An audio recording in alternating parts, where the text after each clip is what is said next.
అంటే 2 doors 2 stairs ఉన్నాయి. అంటే కాకుండా వెనకాతల ఇంకో స్టెప్స్, వెనకాల స్టెప్స్ ఉంది అంటున్నారు, వెనకాతల స్టెప్స్ ఉన్నాయి అంటున్నారు. మేము చూడలేదు, మీరు కూడా చూడలే. అంటే ఇప్పుడు నిన్న చూసాను కదా, గల్లీలో వెళ్ళి చూస్తే అక్కడి నుంచి ఇది ఎంత ఉందో అక్కడ అంతే. ఈ చెత్త అంటే ఇప్పుడు ఈ ప్లేస్ కూడా వీళ్ళదేనా? కాదండి. సో ఇక్కడ నుంచి వెళ్ళిపోవచ్చు. వాడు అర్ధరాత్రి ఇటు నుంచే లోపలికి వెళ్ళేటోడంట, ఇటు నుంచి. ఓకే. పక్కింట్లో ఉన్న అన్ని రోజులు కూడా ఆ గోడ ఎంత ఉందంటే పక్కింటి గోడ ఇంతే ఉంది. వీళ్ళు కాంపౌండ్ వాల్స్ పెద్ద కట్టుకోలేదు, పక్కన వాళ్ళు కూడా పెద్ద కట్టుకోలేదు, ఇంతే ఉంది. మన కాలులో పెట్టి ఇంటికి వచ్చేది. కానీ వీళ్ళు వాస్తు కోసం అని చెప్పి ఇక్కడ ఒక పెద్ద గేట్ ఉంది కాలేజ్, ఇంతే ఉంటుంది ఒక మనిషి వెళ్ళేంత.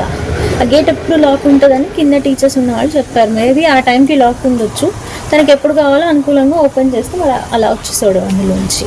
ఆ రోజు తర్వాత కూడా వాడు అటు నుంచి బయటకు వెళ్ళాడు. ట్యూషన్కి వచ్చే పిల్లలు అడిగారంట, ఇలాగ ఆయన చెప్పారంటే అంటే వీళ్ళిద్దరి గురించి ఆ పిల్లలకి ఎంత తెలిసి ఉంటుందో ఆలోచించారు. ఏరియాలో పేరెంట్స్ అంటున్నారు, నా పిల్లలే చెప్పేసినారు అంకుల్ ఇట్లా అయిందిరా అంటే ఆంటీ అడిగారు అని చెప్పి. అంటే ఏ రేంజ్ ఆఫ్ విచ్చలు విడతానమో ఆలోచించాం.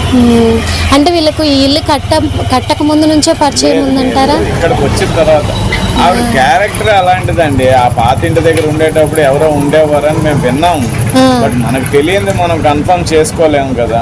అవును, వినడం మట్టుకి అదే తిన ద్వారా కాదు, వేరే రిలేటివ్స్ ద్వారా తెలిసింది. ఇలా ఇలా చనువుగా తిరుగుతుంటది అని చెప్పి తెలిసింది తప్ప అది ఎంత నిజమో మనకి తెలియదు. సో అది నమ్మలేము. కాకపోతే ఇప్పుడు అయిన ఇన్సిడెంట్ బట్టి చూస్తే ఇవన్నీ జరుగుతుంటాయని అనిపిస్తుంది. అందుకే స్టార్టింగ్ లో కూడా పెళ్లికి ఒప్పుకోలేదేమో. యాక్చువల్లీ వాళ్ళ మదర్ ఒప్పుకోలేదు. వాళ్ళ మదర్ ఫాదర్ క్యాన్సర్ తో చనిపోయారు. అత్తయ్య క్యాన్సర్ తో చనిపోయారు. ఓకే, అశోక్ వాళ్ళ మదర్ క్యాన్సర్. పెళ్లి అయింది, దీవుడు అడుగు పెట్టింది, కుటుంబం నాశనం. ఈ పిల్లని పెళ్లి చేసుకొని వచ్చిన సంవత్సరంన్నరకే ఆవిడ క్యాన్సర్.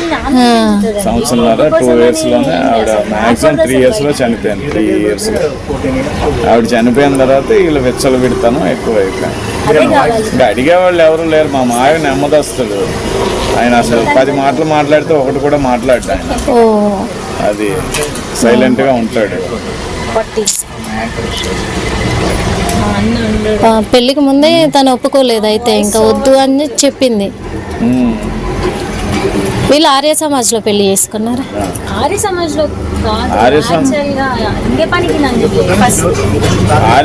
లో లేకపోతే యాదగిరి గుట్ట తెలియదు. మీరు వెళ్ళారు?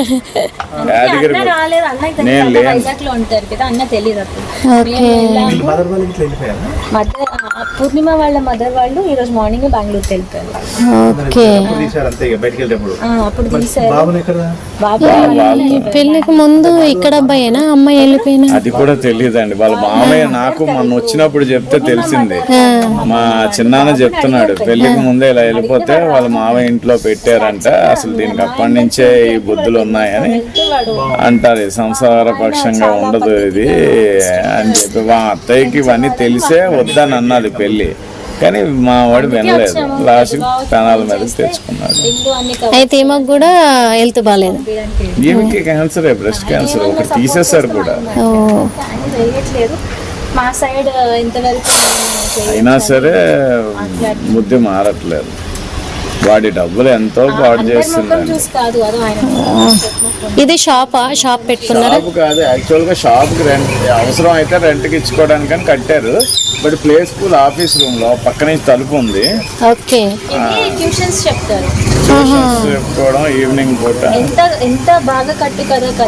నేను కింద ట్యూషన్ ఆయన వచ్చిందంట, ఆయన వెళ్తూ నాకు ఒంట్లో బాగాలేదు పూర్ణిమ నువ్వు చూసుకో అని చెప్పి ఆయన పైకి వెళ్ళిపోయాడంట. పైకి వెళ్ళి పడుకుంటే హార్ట్ అటాక్ వచ్చి పడిపోయాడు ఆయన. మాకు తెలీదు, ట్యూషన్ అన్ని అయిపోయి పైకి వెళ్ళి చూసేసరికి ఆయన అలా ఉన్నాడు అని చెప్పి కొడుకుని ఫస్ట్ ఆర్ఎంపీని పంపించిందంట, పంపించుకురమ్మని కొడుకుకి. వాడొచ్చి డిక్లేర్ చేసే డెత్ అని.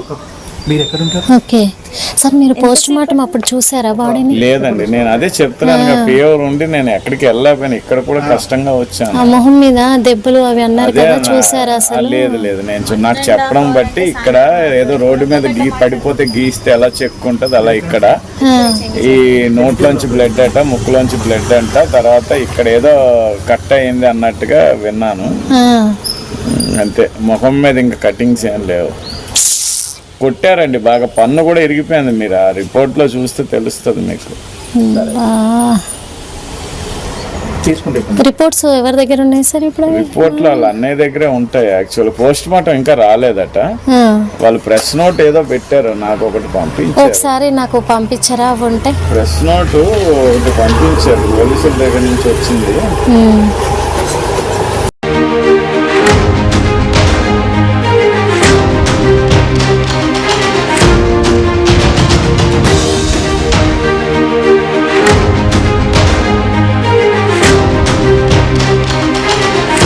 బ్రేకింగ్ న్యూస్ చూస్తున్నారు.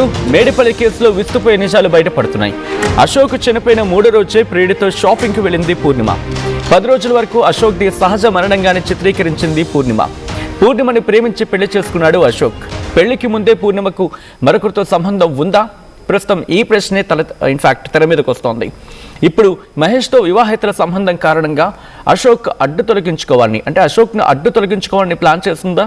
బెడ్రూమ్కి 2 వైపులా మెట్లు, డోర్లు పెట్టించింది పూర్ణిమ. పూర్ణిమ ప్లాన్తోని అశోక్ ప్రాణం తీసినట్టుగా తెలుస్తోంది మహేష్ సాయి. పోస్ట్ మార్టం జరగకుండా ప్రయత్నించారు పూర్ణిమ, మహేష్. బంధువుల అనుమానంతో బయటపడింది అసలు నిజం. దానికి సంబంధించి బ్రేకింగ్ న్యూస్ చూస్తున్నారు. మేడిపల్లి ఘటనలో రోజుకి ఈ విచారణలో రోజుకో విషయం ఇంట్రెస్టింగ్ మలుపు తీసుకుంటోంది. ఇంట్రెస్టింగ్ విషయాలు బయటపడుతున్నాయి. మేడిపల్లి కేసులో విస్తుపోయే నిజాలు బయటపడుతున్నాయి. అశోక్ మరణించిన 3వ రోజే ప్రియుడితో షాపింగ్కి వెళ్ళింది పూర్ణిమ. 10 రోజుల వరకు అశోక్ది సహజ మరణంగానే చిత్రీకరించింది పూర్ణిమ. పూర్ణిమని ప్రేమించి పెళ్లి చేసుకున్నాడు అశోక్. పెళ్లికి ముందే పూర్ణిమకు మరొకరితో సంబంధం ఉందా? ప్రస్తుతం ఈ ప్రశ్న తలెత్తుతోంది. ఇప్పుడు మహేష్తో వివాహేతర సంబంధం కారణంగా అశోక్ని అడ్డు తొలగించుకోవాలని ప్లాన్ చేస్తుందా? బెడ్రూమ్కి 2 వైపులా మెట్లు, డోర్లు పెట్టించింది పూర్ణిమ అంటూ చర్చ జరుగుతున్న క్రమం. పూర్ణిమ ప్లాన్తోని అశోక్ ప్రాణం తీశారు మహేష్ సాయి అంటూ కూడా తెలుస్తోంది. పోస్ట్ మార్టం జరగకుండా ప్రయత్నించారు పూర్ణిమ, మహేష్. బంధువుల అనుమానంతోని అసలు నిజం బయటపడింది. ఈ కథను మిమ్మల్ని కాస్త కలవరపరచవచ్చు. అయితే మిమ్మల్ని కలవరపాటు గురి చేయడం ఆర్టీవీ ఉద్దేశం కాదు. కానీ ఇటువంటి కథనాలు చూసినప్పుడు కాస్త కలవరపాటు గురి అవకాశం ఉంటుంది. కాబట్టి దీనికి సంబంధించి తగిన జాగ్రత్తలు తీసుకోవాలని ఆర్టీవీ సూచించడం జరుగుతోంది. ఒకసారి ఆ కుటుంబ సభ్యులు ఏమంటున్నారో చూద్దాం. ఫోన్లు మాట్లాడేదండి 1:30 వరకు. అందరూ ఇక్కడే ఉన్నారు. తల్లి, తండ్రి, అక్క, చెల్లి, బావ అందరూ ఇక్కడే ఉన్నారు. మరి 1:30 వరకు ఫోన్లు ఎవరితో మాట్లాడుతుంది? అంటే భర్త చనిపోయినాక కూడా షాపింగ్కి వెళ్ళిందా? షాపింగ్ మరి 3 రోజులు పోలీసులు పిలిస్తే పోలీస్ స్టేషన్ నుంచి ఫోన్ ఇస్తానని పిలిచారంట. వాళ్ళ హస్బెండ్ది వెళ్ళిందట. వెళ్ళి అక్కడి నుంచి వచ్చేటప్పుడు షాపింగ్కి వెళ్ళిందట. అక్కడికి అతను కూడా వచ్చాడట, మహేష్. మరి పిల్లోడికి కూడా ఇవన్నీ తెలుసో తెలీదో ఇవన్నీ మాకు అర్థం కావట్లేదు అసలు. ఏంటి సార్ ఇంత మరి ఘోరంగా? అంటే ఇల్లు కూడా అందుకే ప్లాన్ ప్రకారం కట్టుకుందంటారు? టు బి ఫ్రాంక్ అదే. ఎందుకంటే ఇల్లు కన్స్ట్రక్షన్ అయ్యేంత వరకు ఎవరిని